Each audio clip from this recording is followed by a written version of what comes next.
उत्तर प्रदेश जनपद मुरादाबाद में एमडीए के उपाध्यक्ष शैलेश कुमार और सचिव अंजू लता जी द्वारा प्रवर्तन टीम के साथ बुलडोजर लेकर जनपद मुरादाबाद में काशीराम नगर सोनकपुर पुल के नीचे पहुंची, जहां पर रामलीला मंचन किया जा रहा था और काफी श्रद्धालु भी मौजूद थे, जिसके लिए आज पवन अग्रवाल आरटीआई ने शपथ पत्र देते हुए एक प्रार्थना पत्र दिया और इस पर उच्च स्तरीय कमेटी गठित करके निष्पक्ष जांच की मांग की। दरअसल आपको बता दें, एमडी प्रवर्तन टीम ने बुलडोजर द्वारा रामलीला मंच को ध्वस्त करने की कोशिश की, जिससे हिंदुओं की आस्था को ठेस पहुंची है, जिस पर मौके पर पहुंचे मुरादाबाद के नगर विधायक श्री रितेश गुप्ता जी द्वारा एमडीए के सचिव श्रीमती अंजू लता से बातचीत की, जिस पर एमडीए की सचिव अंजू लता द्वारा रामलीला मंच को ध्वस्त करने की चेतावनी दी और विधायक श्री रितेश गुप्ता एवं सचिव श्रीमती अंजू लता में काफी नोकझोंक हुई, जो काफी देर तक चली।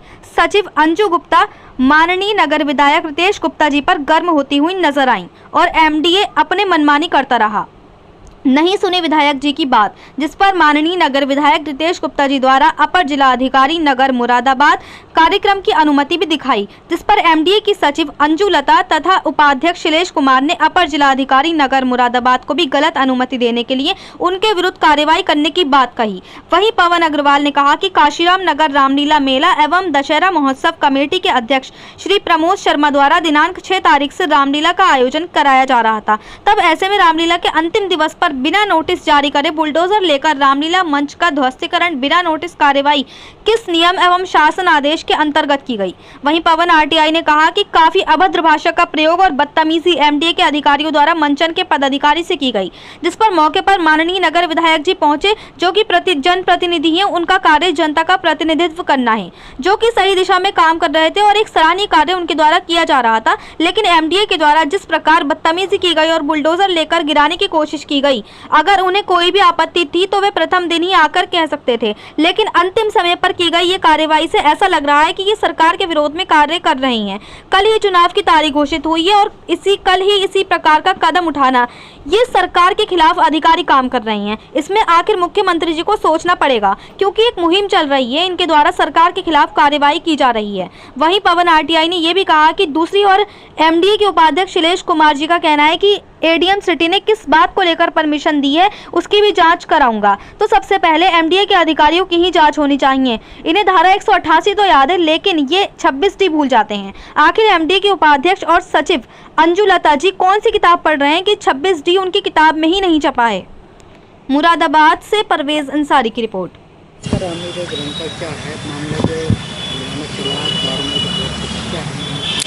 देखिए, काशीराम नगर योजना में काफ़ी दिन से रामलीला मंचन कार्यक्रम चल रहा था और उस मंचन के अंदर जो दुकानें अस्थायी तौर पर लगाई गई थी और उस मंच को गिराने के लिए एमडीए की टीम पहुंची थी। काफ़ी विवाद हुआ, काफ़ी गाली गलौच एमडीए के अधिकारियों द्वारा मंचन के पदाधिकारियों से की गई। रामलीला कमेटी के जो पदाधिकारी थे, जो कार्यकर्ता थे, उनसे काफ़ी बदतमीज़ी की गई। बुलडोज़र वहाँ पहुँचा।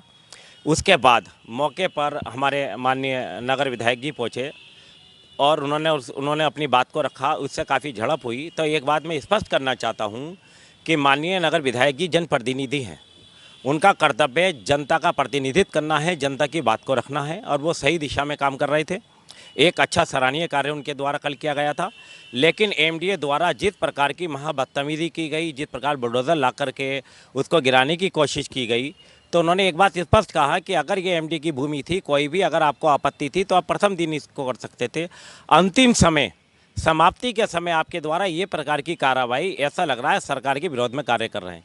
आपके चैनल के माध्यम से इस बात को मैंने पहले भी कहा था कि जो मुरादाबाद विकास प्राधिकरण है, उससे संबंधित जो विभाग आते हैं, वे माननीय योगी आदित्यनाथ जी के विभाग हैं।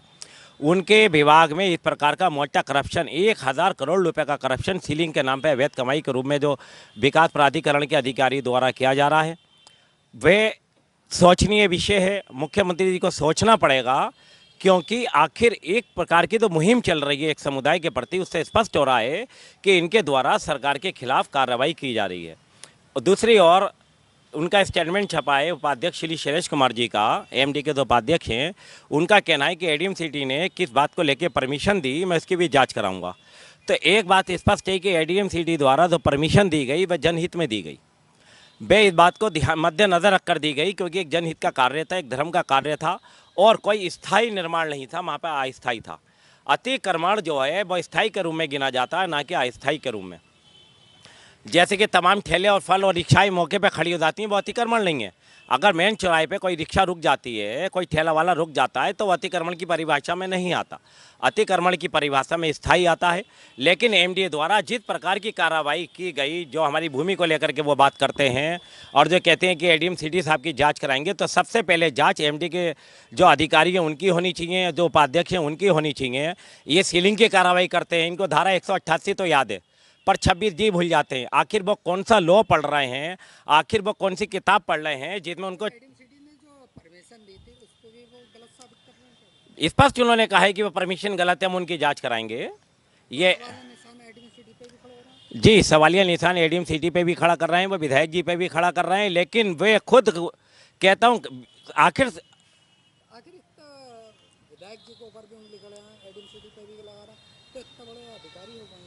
मैंने क्या बात कहा कि जो खुद भ्रष्टाचार की नींव पे खड़े हैं, जो अवैध कमाई कर रहे हैं, वे आरोप लगा रहे हैं। सबसे बड़ी बात यह है, ये एक तरीके से मैं पहले चैनल के माध्यम से कह चुका हूँ, ये सरकार के खिलाफ मुहिम चल रही है। कल ही चुनाव की तारीख घोषित हुई और कल ही इस प्रकार का कदम उठाना, सीधा सीधा सरकार के खिलाफ ये अधिकारी काम कर रहे हैं। सरकार के खिलाफ जनाधार बढ़ाने की कोशिश कर रहे हैं।